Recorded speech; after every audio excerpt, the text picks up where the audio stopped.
Welcome to Joys of Code. Today, we're not just learning IT fundamentals. Nope, we are building your personal explainer's toolkit. We're going to give you the analogies and the core concepts you need so you can turn around and teach this stuff with complete and total confidence. Okay, let's just dive right in. Look, knowing the specs of a CPU is one thing, but the real skill, and probably the reason you're here, is learning how to explain why any of it matters. This explainer is designed to arm you with those simple, clear concepts to do exactly that. First things first, we're going to start by filling our toolkit with the physical stuff. The parts you can actually pull out of a computer and hold in your hand. These are the absolute foundational tools of our trade.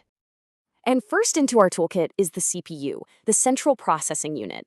Honestly, the best way to explain this is just to call it the computer's brain.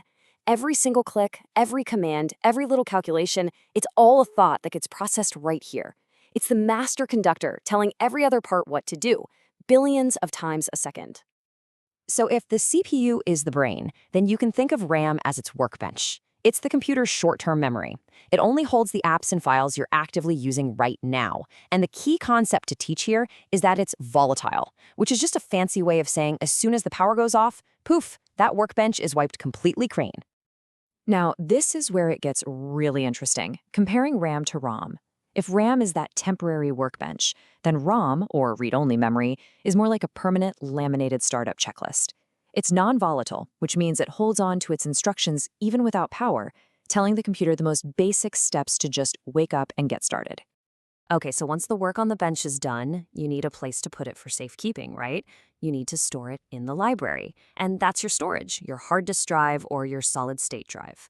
Unlike that volatile workbench, this library is non-volatile. It's where your operating system, your programs, and all your precious files are kept safe, even when the power is off. And of course, there are other critical parts that make the whole thing work. Think of the motherboard as the body's entire nervous system, connecting every single component together. The GPU, that's the visual cortex, totally dedicated to creating everything you see on screen. The PSU is the heart, pumping life-giving power to every part. And the neck? Well, that's the mouth and ears, letting the computer talk to the rest of the world over the network. So we've got our physical tools. We've laid them all out, but how do they actually work together? For that, we need the blueprint. This next section is all about the architecture, the actual plan that dictates how these components think. And the real genius at the core of all modern computing is this thing called the von Neumann architecture. The idea was actually pretty simple, but it was revolutionary.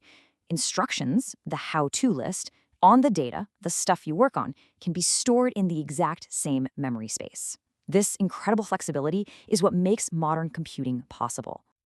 And how does that CPU brain use this architecture? Well, it runs a simple, relentless three-step loop. It fetches an instruction from memory, it decodes that instruction to figure out what to do, and then it executes the command. It does this billions of times a second. Fetch, decode, execute. That is the fundamental rhythm of computing. Now, to keep that cycle moving at lightning speed, the CPU uses things called registers. The best way to think of these are as super fast little sticky notes right next to the brain. The MAR sticky note holds the where, the memory address. The MDR sticky note holds the what, the actual data. And the ALU, well, that's the calculator that does all the math.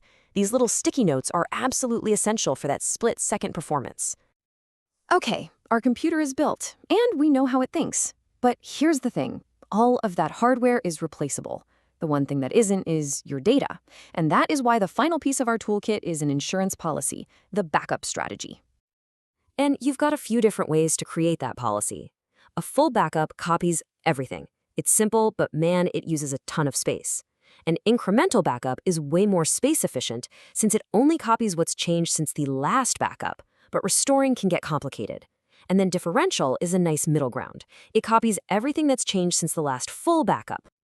But to cut through all that complexity, there's a simple, powerful gold standard that you can teach to anyone, from a student to a CEO. It is called the 3-2-1 rule, and it is the best data insurance policy you can have. First up, the 3. Always, always have at least 3 copies of your important data. So that's the original file you're working on, plus at least 2 backups. Right away, this protects you from the most common risk, which is just losing one file.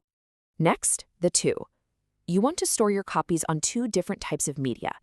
For example, keep one copy on your computer's internal drive and the second one on a completely separate device, like an external hard drive. This protects you if one whole category of storage just decides to fail. And finally, the one. Keep one of those backup copies off-site. That means in a physically separate location.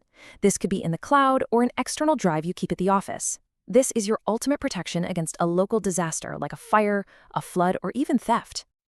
And there you have it. You have filled your toolkit with the hardware. You understand the architectural blueprint, and you've got the insurance policy for your data. You're not just a user anymore. Now you're ready to be the expert. So I'll leave you with this challenge, to put it all together. Using everything we just covered, from the CPU and RAM through that fetch, decode, execute cycle, how would you explain the journey of a single keystroke, from your finger all the way to the screen?